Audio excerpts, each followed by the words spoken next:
One social media post sparked a lot of attention and a flood of reactions. It read, one thing for sure, two things for certain. I know that I will never have another child with someone who isn't my wife first. Hashtag hard lesson. Some agreed, others didn't. Some probably thought I sounded bitter. But that post wasn't about venting, it was about a hard earned lesson. A lesson shaped by years of frustration, heartbreak, reflection, growth, and the wisdom that comes from wishing you had done some things differently. You see, I have one child, and despite what some people may think, I never stopped loving my child. I never stopped caring. I never stopped wanting to be a father, and I never stopped fighting to be a part of my child's life. But life doesn't always go according to plan. Relationships fall apart, communication breaks down, and sometimes people who should be working together for a child's benefit can't find common ground. I've reached out more times than I can count. I've tried to have conversations. I've tried to work through issues. I've tried to find solutions. And eventually, you realize something. You can't force communication. You can't force cooperation. And you cannot force someone to meet you halfway. For a long time, I carried frustration, disappointment, and a lot of unanswered questions. I kept asking myself, what could I have done differently? What could I have done better? What would I change if I had the chance to do it all over again? And eventually I realized something. I can't change the past. None of us can. But we can learn from it, we can grow from it, and we can make better decisions moving forward. That's where that post came from. Not because I think marriage is perfect, not because I think married people don't struggle, and not because a wedding ring magically solves problems. It doesn't. But if I ever have another child, I want to do everything in my power to create the strongest foundation possible before that child even enters the world. Children deserve stability, they deserve consistency, and they deserve parents who have done everything possible to build a solid foundation before life starts throwing challenges their way. Those reflections were already on my mind when I recently attended the Men's Summit hosted by the Spirit Church and Pastor Aeneas Williams. And honestly, I didn't know how much I really needed that. I was invited by leadership from Fathers and Family Support Center of St. Louis. For those who don't know, Fathers and Family Support Center has been a major part of my journey since I enrolled in their program in 2021. That program challenged me, it encouraged me, held me accountable, and helped shape me into a better man than the one who first walked through those doors. The summit featured an incredible lineup of speakers: Pastor Aeneas Williams, Chris Broussard, Pastor Otha Turnbow, D1, and NFL wide receiver Jackson Smith Najigba, who recently who joined virtually. Each speaker brought a different perspective, but they all reinforced something that connected to what I had already been reflecting on: faith, responsibility, discipline, growth, and the importance of building a strong foundation. Pastor Aeneas Williams isn't just a pastor, he's a Pro Football Hall of Famer, a man who spent 14 seasons in the NFL, made 8 Pro Bowls, and is considered one of the greatest defensive backs to ever play the game. But what impressed me most wasn't his football resume, it was his humility, his leadership, and his commitment to helping men become better.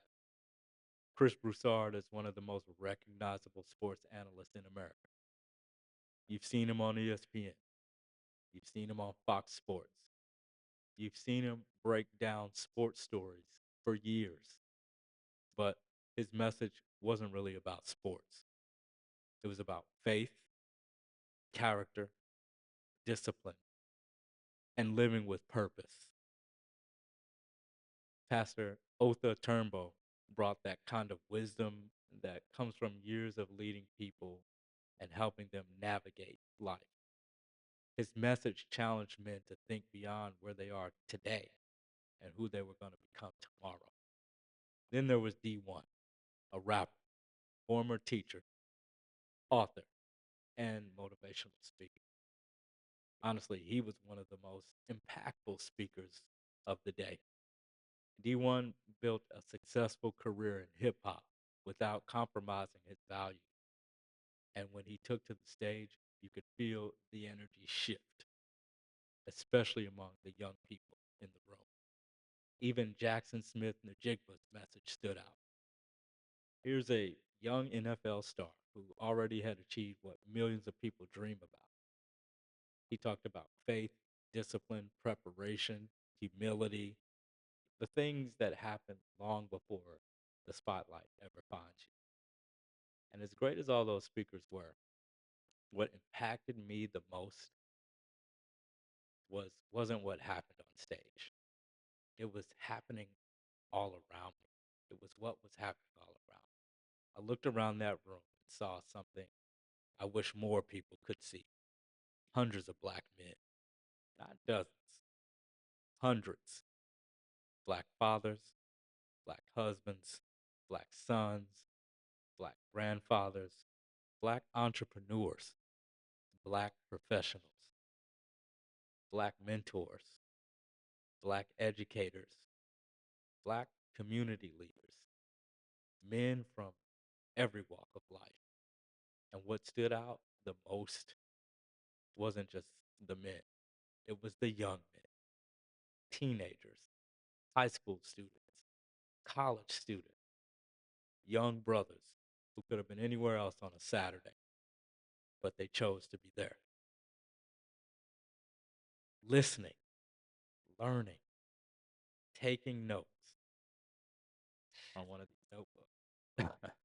They asked questions, they paid attention, and I couldn't help but think about how important that was because every generation likes to complain about the next.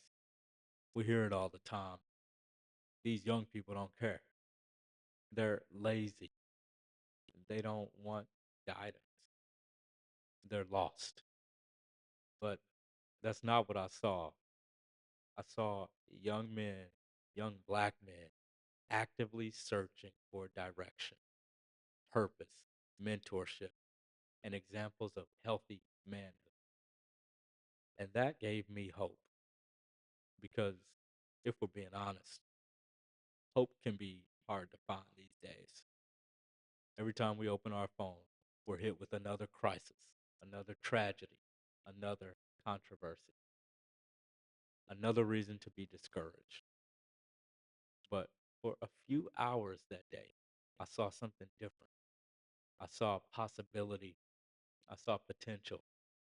I saw black men and young black men choosing growth over excuses and purpose over distraction. And that's something worth talking about because when I looked around that room, I wasn't just seeing young men, I was seeing future fathers, future husbands, future business owners, future teachers, future pastors, future coaches, future community leaders, future mentors, future decision makers. For a few hours, they were surrounded by men who had already walked roads they were about to travel, men who had made mistakes, men who had experienced failure, men who had experienced success, men who had overcome obstacles, and men who gained wisdom from sharing. As I sat there watching those young men listen, learn, and ask questions, I couldn't help but think about myself at their age, the mistakes I made, the lessons I learned the hard way, the guidance I wish I had, and I realized something. Maybe that's why events like this matter so much, because every young man deserves the opportunity to learn from someone else's scars instead of having to learn every lesson through pain. That's something we desperately need more of, because one of the greatest system failures in our community is the absence of consistent mentorship. Too many young men are being shaped by algorithms instead of elders.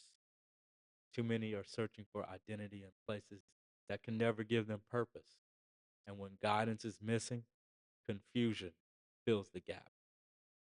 If we don't teach discipline, someone else will teach recklessness. If we don't teach accountability, someone else will teach excuses. If we don't teach purpose, someone else will sell distractions. That's why that room mattered. This wasn't 20 men sitting around a table. This was hundreds of black men and young black men filling an auditorium on a Saturday because they wanted something more out of life. Because I witnessed generations connecting, wisdom being shared, and young men receiving what every person needs: guidance from someone who has already survived the journey. And that broader message brought me back to my own journey. I couldn't help but think about the narrative we constantly hear about black men. Turn on the news and you hear about crime, violence, incarceration, broken home. You'll hear about everything that's supposedly wrong with black men. But what the cameras rarely show are the hundreds of black men gathering to become better. They're rarely showing the black fathers fighting to stay involved in their children's lives. They rarely show black men working on their mental health, choosing accountability, mentoring young people, or trying to break generational cycles. But that's exactly what I saw. And honestly, it was one of the most encouraging things I've seen in a long time. Because despite everything happening around us, there are still men doing the work, still showing up, still choosing growth, still choosing responsibility, still choosing healing, still choosing perseverance. According to national statistics, nearly one in out of every four children in America grows up without a father in the home. And that's a serious issue. But another reality is the countless fathers fighting every day to remain connected to their children. Those stories deserve attention too. Those fathers deserve support. Those men deserve community. And that's why organizations like Fathers and Family Support Center matter. That's why events like this matter. That's why mentorship matters. That's why community matters. Because healing happens in community, growth happens in community, accountability happens in community. No man was ever meant to carry the weight of the world by himself. My own experiences taught me that. Life will humble you, life will disappoint you, life will break your heart, life will force you to confront realities you never expected. But you cannot allow those moments to define you. You have to learn from them, grow from them, become better because of them. Not bitter, better. And if you're a man watching this right now who's struggling, if you're dealing with fatherhood issues, financial stress, depression, trying to figure out your purpose, or carrying pain nobody else can see, hear me and hear me clearly. You are not alone. Keep going. Keep growing. keep showing up. The setback is not the end of your story. Welcome to System Failure, where we expose the cracks, challenge the narratives, and shine a light on the people still doing the work when nobody is watching. I'm Ariane Ford, and those are the stories we need to be telling.